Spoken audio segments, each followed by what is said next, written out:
کے ساتھ مال کے تین حق ہیں۔ مال کا کمانا صحیح ڈھنگ سے ہو، استعمال صحیح ڈھنگ سے ہو، خرچ کرنا صحیح ڈھنگ سے ہو۔ کمانا بھی صحیح طریقے سے، خرچ کرنا صحیح طریقے سے، اور پھر استعمال کرنا صحیح طریقے سے، یعنی دوسروں کو دینا ہے تو صحیح جگہ پر دو۔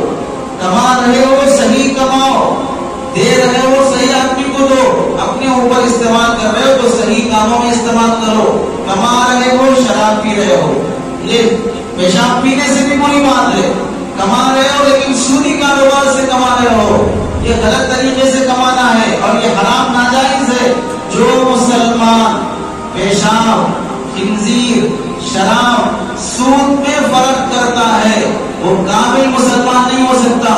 شراب بھی حرام، خنزیر کا گوشت بھی حرام، شراب ایسے سود بھی حرام، یہ سب چیزیں حرام ہے۔ ایک مسلمان خنزیر کا گوشت کھانے تیار نہیں ہے، سادی زبان میں بولا جائے سور کا گوشت کھانے تیار نہیں ہے، شراب پینے تیار نہیں ہے، پیشاب پینے تیار نہیں ہے، سود کھانے تیار ہو جا رہا ہے۔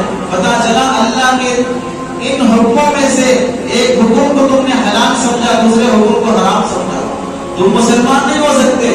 جس طرح تمہیں شراب پیتے ہوئے، سور کا گوشت کھاتے ہوئے شرم آتی ہے، گھن آتی ہے، سود کا ایک پیسہ کھاتے ہوئے بھی اس سے 100 درجے گھن آنی چاہیے، کیونکہ اللہ کی طرف سے خنزیر کا گوشت کھانے پر جنگ کا اعلان نہیں ہے۔ خنزیر کا گوشت کھانے پر بڑی سخت وعید جو سود کھانے پر آئی ہے وہ وعید نہیں ہے۔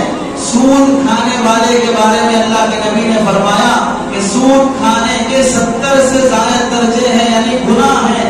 اس میں سے بہت ہلکے درجے کا گناہ یہ ہے کہ آدمی اپنی ماں کے ساتھ 36 مرتبہ بدکاری کرے۔ یہ خنزیر کا گوشت کھانے پر ایسی وعید نہیں ہے، شراب پینے پر ایسی وعید نہیں ہے۔ تو مسلمان سود کو کھا رہا ہے اور شراب سے بچ رہا ہے، پتا چلا کہ تم مسلمان نہیں ہو، اللہ کے حکم میں تم فرق کر رہے ہو اور اللہ کی طرف سے عذاب کے فیصلوں کی دعوت دے رہے ہو۔